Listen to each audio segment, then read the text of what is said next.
Hi, I'm Ann with Lighthouse Communications, and let me share with you a problem that I see with a lot of presenters. And that is that they have so much that they want to share in a single presentation.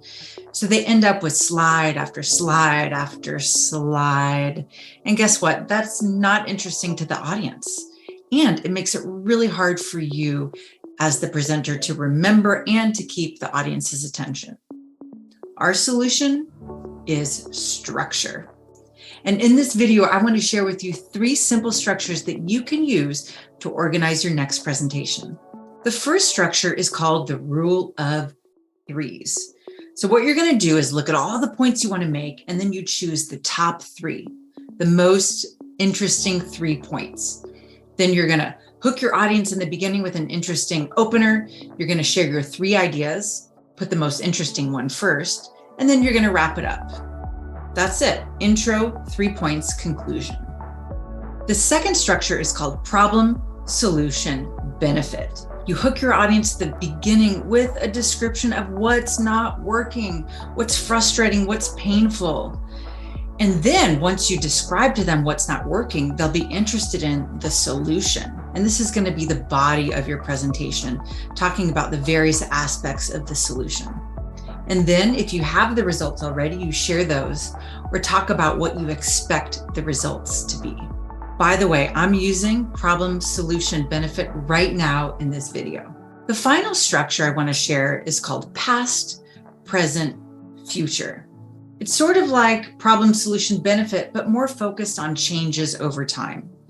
In the beginning of your presentation, you start off by giving context. What were things like in the past? How have things been done until now? Then you move on to the now. What action or decision are we facing? And why is this important?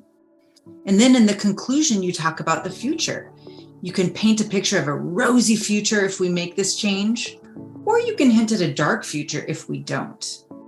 Now that you know about the 3 structures, let's talk about the benefit. There are 3 benefits. Number 1, this structure will guide you. It's like your GPS. Instead of wondering what slide is next, you'll know which part you're on. Number 2, it's going to help you be more concise. And remember, in presentations, especially virtual, less is more. And finally, and most importantly, structured information is remembered up to 40% more accurately and clearly than unstructured. Just makes it easier for your audience to digest. I hope you remember this video long after it's over. By the way, I used all 3 structures in this video. I wonder if you can find them. Thanks for watching. Thanks for watching. If you like this video, don't forget to subscribe and like. If you've got questions and comments, feel free to leave those below. And finally, if you're interested in a training for yourself, for your team, for your company, feel free to reach out at info@lhctraining.com. We'll see you in the next video.